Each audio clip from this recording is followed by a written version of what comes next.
I spend a very long time, especially in the recent years, trying so hard to be accepted, trying to push boundaries, trying to educate, trying to, what's the word, advocate.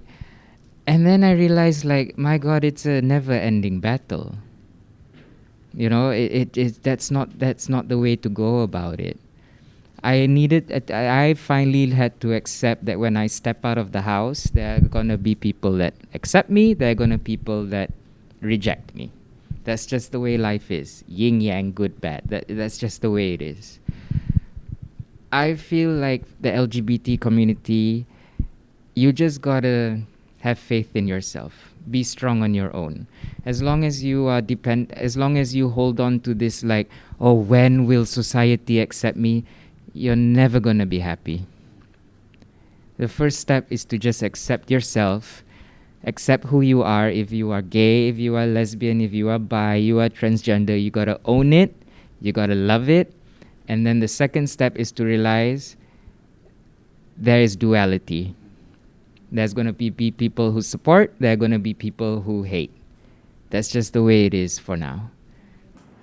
Antoine, as a community leader, what do you want to see more in Palawan for your community? Of course, I want to see us on top. I mean, in the future, like leading, talking to the public as a leader of, a corporation because of my skills, because of the things that I can do, or most especially because of the revenue that I bring to the company. I bring dollars and millions of dollars to my company. Who doesn't need that, right? You are a business owner, Mitch, right? So you need dollars. You need to see currency revolving and evolving in your company. And I think as an opportunity that I see in our own community, we could have started early to better ourselves. I think I am a champion of better, but I can say that from the people I know, from the community, they they were unable to strive harder to be a better person.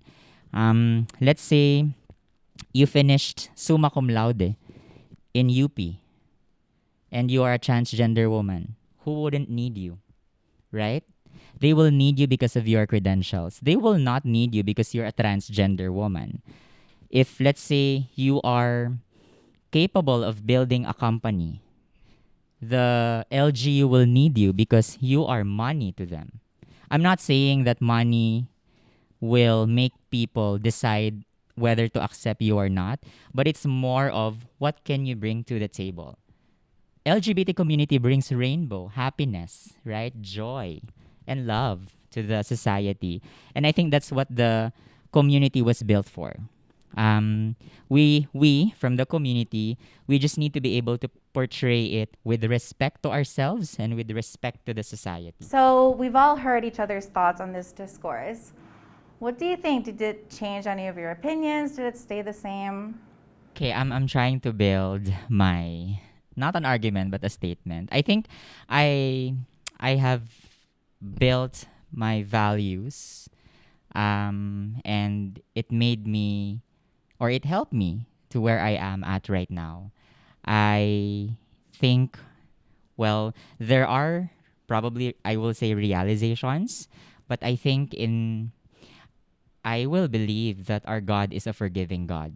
Our God is a loving God, regardless of who you are, just like Magdalene, right? If you know the story of Magdalene, I think that sets an example that our God is not just a living God. He actually forgives people. If this is called a sin, then forgive us.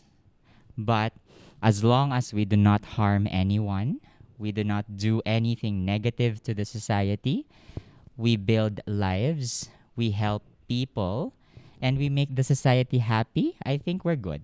It doesn't change any of my idea or thoughts about LGBTQ, but just want to share that I personally I will support my friends. I will support what they do. I will support their business or what they want in life. But I will never encourage someone to to be a member of LGBTQ or to go for that line in life. But yeah, as long as you don't take someone else's partner, I'll support you having boyfriend, gays having boyfriend, or lesbians having girlfriend or wife. But I will never accept if you take your partner from someone. What I said earlier, as long as you don't affect somebody else's life personally, or wala kang tinatapakan na ibang tao, to be exact, I'll support you. I'll support whatever sexuality you prefer or whatever you want in life. I'll support you. Tarek, what do you think? Any opinions change? Any final thoughts on this? Yeah, I just want to make something clear about what I said, because I hope it didn't come off like I'm anti-religion, which I'm not. So what I'm basically just trying to say is, as long as we live in a world where we see through the lens of nationalism or religion or sexuality or separation, as long as we see things as different, as long as we label things as certain things, there will never truly be acceptance and peace, unfortunately. But in the context of LGBT, yes, to me, as long as religion is there will never be full acceptance. Again, I'm not anti-religion, I'm just saying this is the facts of it. Any advice on or for people who are still coming out? So one thing that I learned spending a year in the eco village in Bakungan, because we do a lot of planting with the trees and all this, and I realized, so if you look at a plant, it needs the right environment. It needs right soil, it needs rain, it needs sun, it needs the right environment to flourish. And when I was learning this, I was like, oh, it's kind of like a human being. You need the right environment. You need the right nutritions. So my advice to any future rainbow kids, you're not a tree. See, a tree, it's rooted. You're stuck. It depends on, you are depending on the environment if you're a tree. But you, just like a tree, you can move.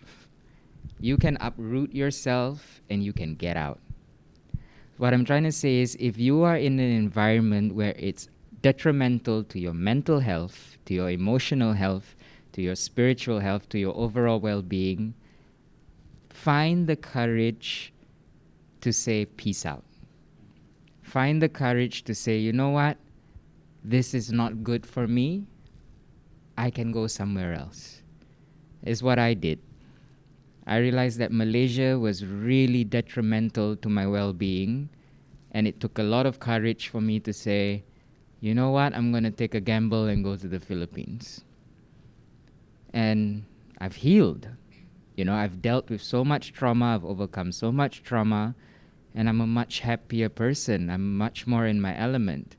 So again, my advice to future rainbow kids is, if you grow up suffering, I'm sorry, you probably will grow up suffering. You probably will.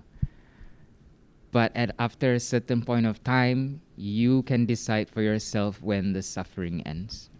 So yeah.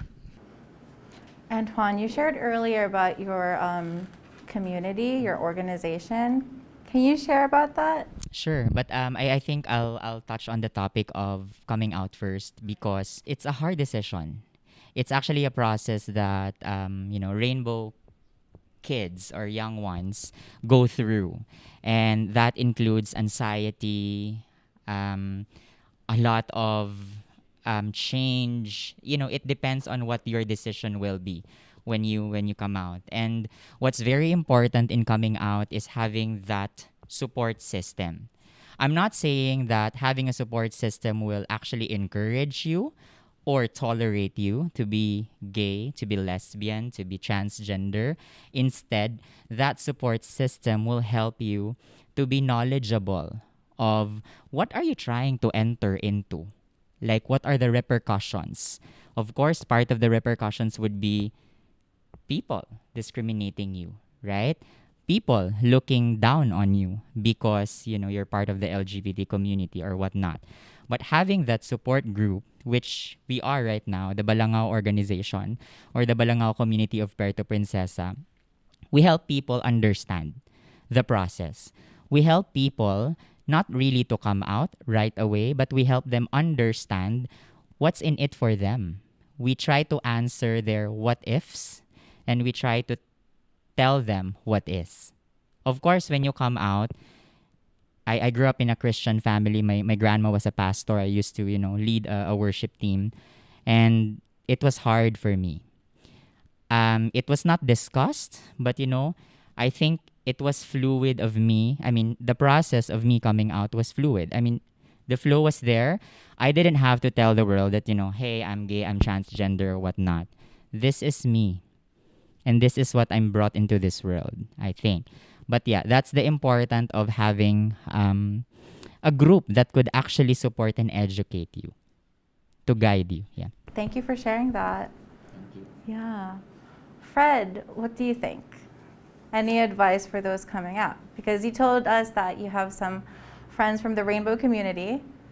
What's your take? Yeah, like Anton said, I can be a member of the support system for someone who's coming out because I'll be there. I'll support him or her, or I don't know how they want it to be called, but I'll support my friend who's trying to coming out.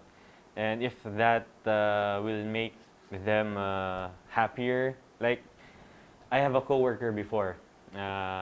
He's really not open that he's a bisexual, but one day I just reacted to his Instagram story and just asked how he is. He told me that yes, I am bisexual, but he was surprised how I reacted to his coming out to me.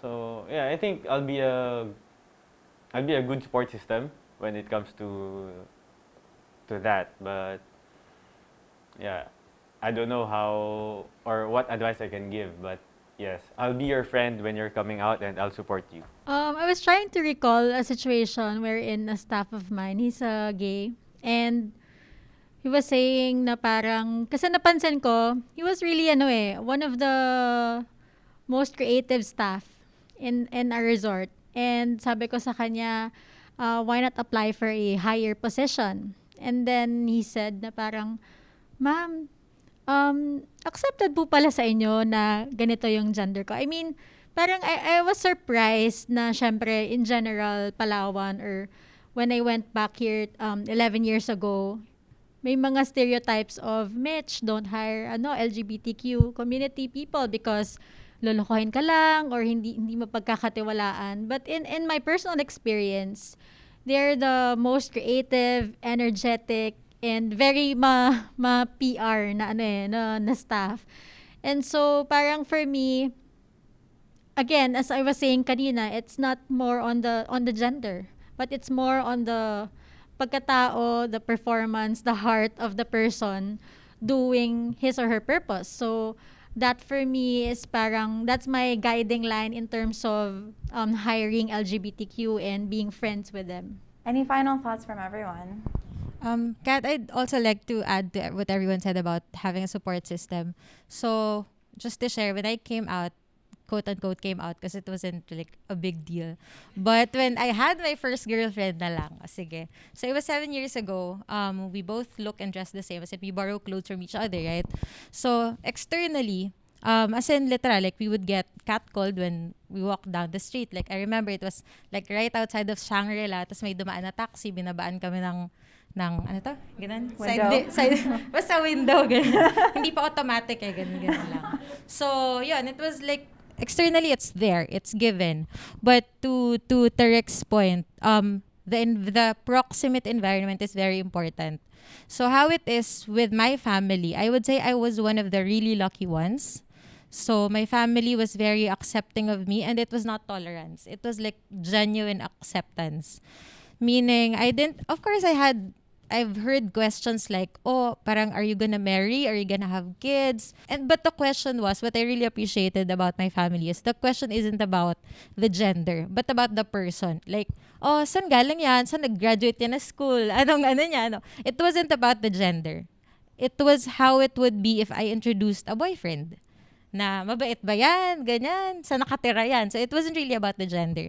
And I'm sharing this because looking back, like 7 years ago, and that was also the same time I was starting out with my career. It was a year after I graduated. And then it was my first supervisory role where I met my then girlfriend. And I'm sharing this because looking back, I don't know how I would perform if internally I was being rejected by my own family. And again, I keep saying this over and over again. I'm one of the lucky ones because I got supported by my family with my choices. And I think the natural reaction of myself in terms of my career was I really excelled. I became a manager at the age of 20, which was like way like above my colleagues or my classmates. And I what I'm just trying to say is the support of the proximate circle of somebody who's coming out is a very critical factor. It's literally make or break. Because looking back, I was thinking, what if my father didn't support or my grandparents didn't support? I probably would have, rebelled or whatever. But what I'm saying is the proximate support system is a make or break situation. So I guess my advice isn't really on those that are coming out, but to the families and friends and siblings of those who are.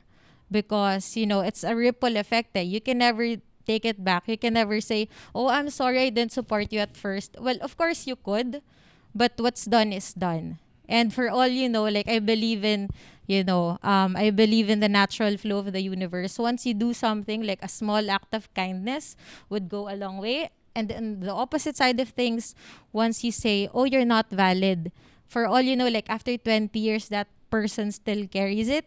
And probably like things would have been completely different if only you said, it's okay.